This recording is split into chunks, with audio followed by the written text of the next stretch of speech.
Welcome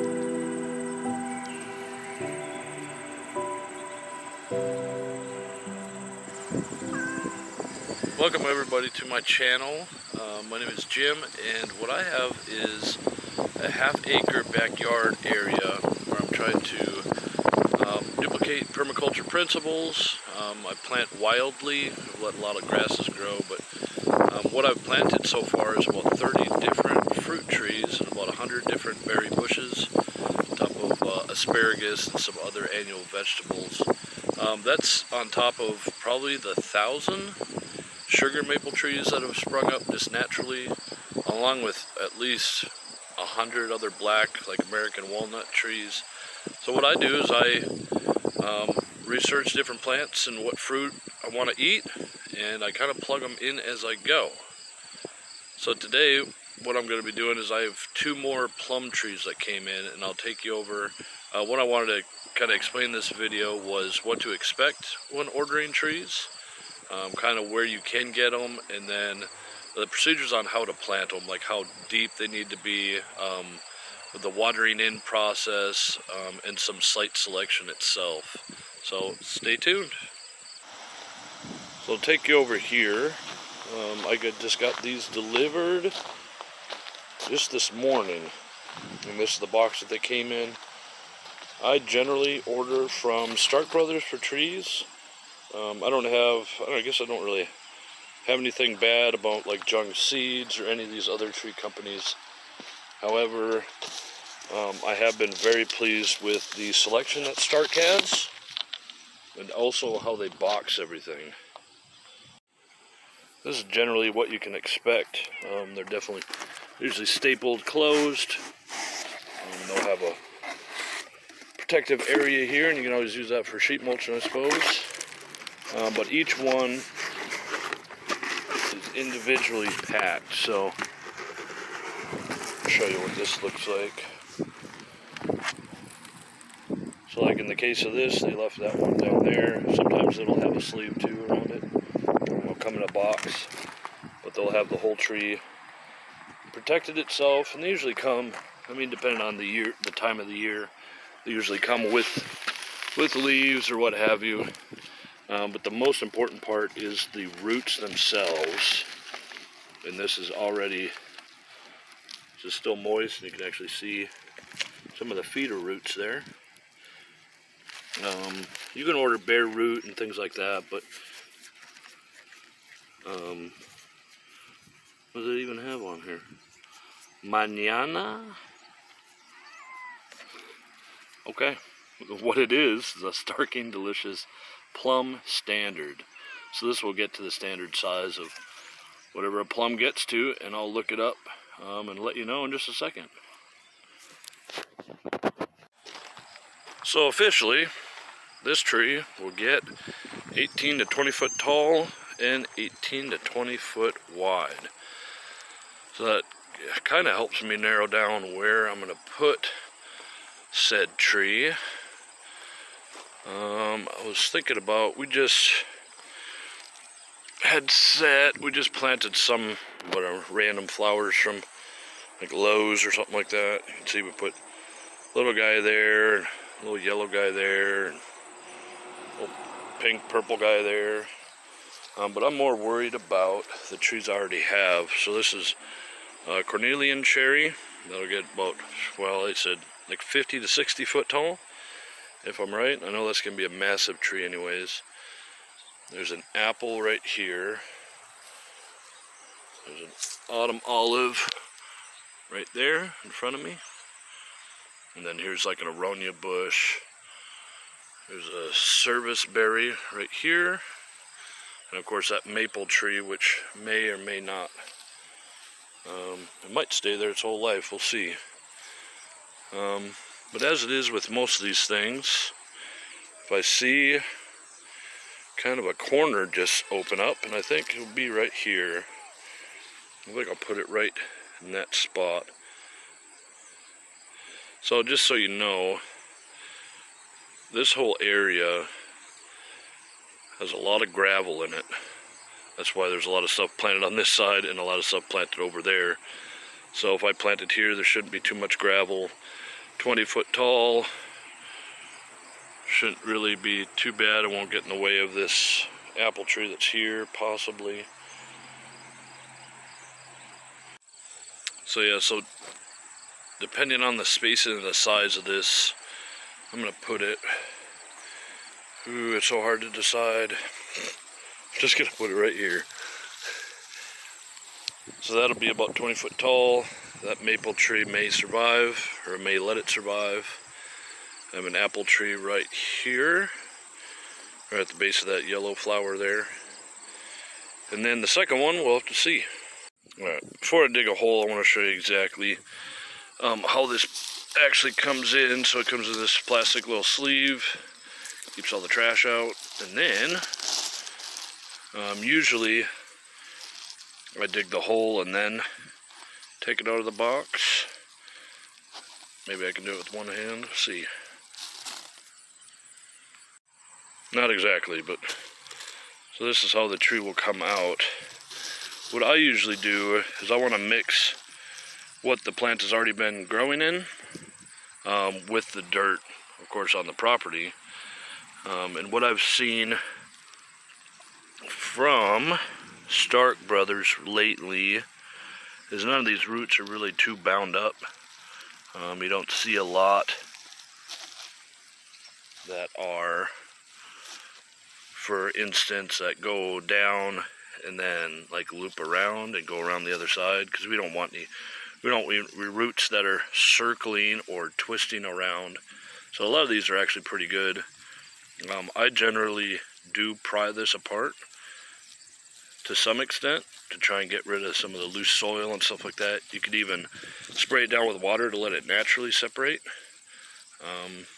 And I don't know which is the better way to plant. Some people worry about breaking some of these roots and actually damaging the tree. My thought is that I need to spread out some of these so it doesn't all grow down in one direction. I want them to be splayed out so that way it'll, seek out nutrients outside of itself there. You can see here, see this root is actually circling back down in to itself. Now it's heading back up. You see that? So it comes down here, is circling around back up, and that's the type of thing that I want to avoid at all costs, because then, so it's even going back in. So when you get your plants, don't worry too much about hurting the tree. I mean, it's already been moved from where it grew from a sapling, and now you're putting it into foreign soil and all that. But the one thing we don't want is for these roots to be trapped. So you can use your best guidance, or your best judgment on how to fix that. I've seen some evidence that potted plants that are root bound too badly only reach half the size of that it's supposed to. That's because all these roots are basically tangled around each other. So I'm going to break these apart a little bit more, and I'll show you how I dig into my soil using just a little hand shovel. And the cat, of course, will help. See, he's actually right on the spot where we need to plant. Just like all cats, they get in the way. Okay, so I've just been messing around, digging my fingers in, trying to get some of this dirt out. And what I'll do is I'll bring all this next to me to the hole or wherever, and I'll mix this in with the regular soil. Because they usually, in nurseries, they'll add, fertilizer and stuff to the soil. But I just wanted to show you, this is a perfect example of a plant that's been root bound and what it looks like. So this was the initial cutoff spot right around there, but this root itself, you can see just how much longer it is. So would I rather have that bound up inside here, or would I like it to be put into a hole like that so it can expand out?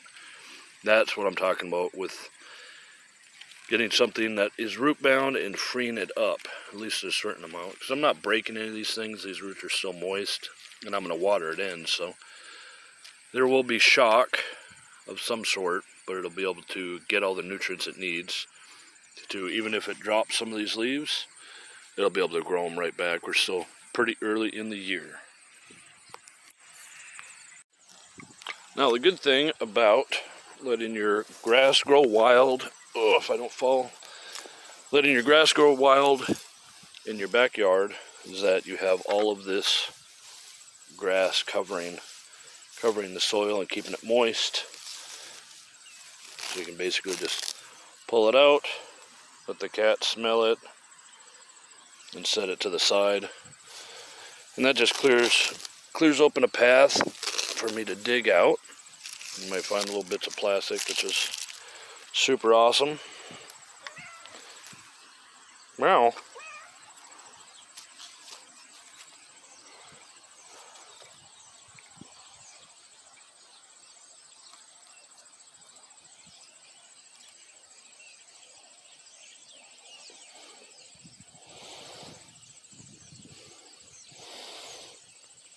Okay, back to planting. Alright, so it's just nice to clear away some of this grass. And then I'm going to dig a hole that's about 50% bigger than the original planting, that square. Because I'm not going to be able to splay out that one, those roots that are going to go all the way out here. I'm not going to be able to do that, but at least I can give it some room to grow, because I'm not going to make a 20-inch circumference hole for one plum tree. I mean, that just sounds like overworking. That doesn't have much benefit. The biggest thing is letting the roots be free so that they can do what they're designed to do and grow in soil. We just don't want them trapped up and bound up on themselves. And I generally just take off the very top layer of the grass and then just set it to the side, and then I can dig down and get actual clumps of dirt and then just set it to the side.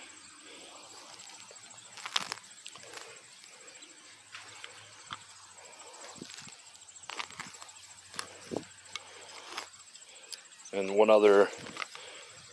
oftentimes it's easier just to dig it all up, kind of like that, and then just reach in with your hand to get it out.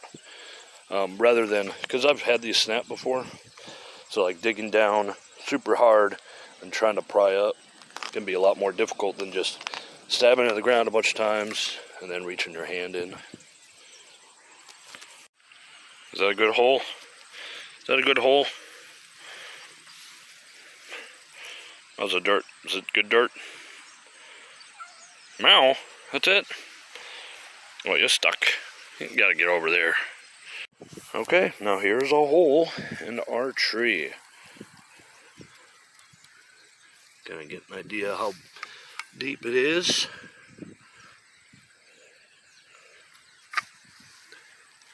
And then since we have it all splayed out, like I said, we could have, made the bottom or the base of the hole much bigger, and we could get like these roots to spread out, stuff like that. But if we just make it big enough and we loosely fill it in with soil, making sure things like this go down in. And you see the line of the soil here, we're a little bit high, so I might dig it a little bit lower. Because what we want to do is we don't want to just slam it down the hole and then throw dirt in.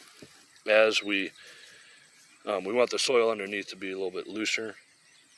So we'll dig it a little bit lower, and then we'll hold it up just a little bit, and then we'll start dumping in the soil that's over here, and we'll grab the soil that's in the bag, and we'll mix that in as well. So we're now right at about the right height. That's all the way down, and like I said, we're just going to toss in dirt. So a quick note about watering in the tree. I'm going to show you what it looks like right now. But watering in the spring for me, I generally don't have to water in trees because it rains, during that period of time. So every night it usually rains. just look at a forecast, and get a rain gauge or whatever, just kind of like track when you get rain, stuff like that. And the only reason why I do that is because I live in the city, and even the water coming out of my outside faucet has a lot of chlorine in it, and I definitely don't want to add any water that's going to kill off any microbes or bacteria or anything like that. So I rely on just the natural rainwater. For this, I will water it in just to show you what happens to the soil level as you water it in. Alright, so meow meow. Kitty cat's a little stuck, but I just want to show you.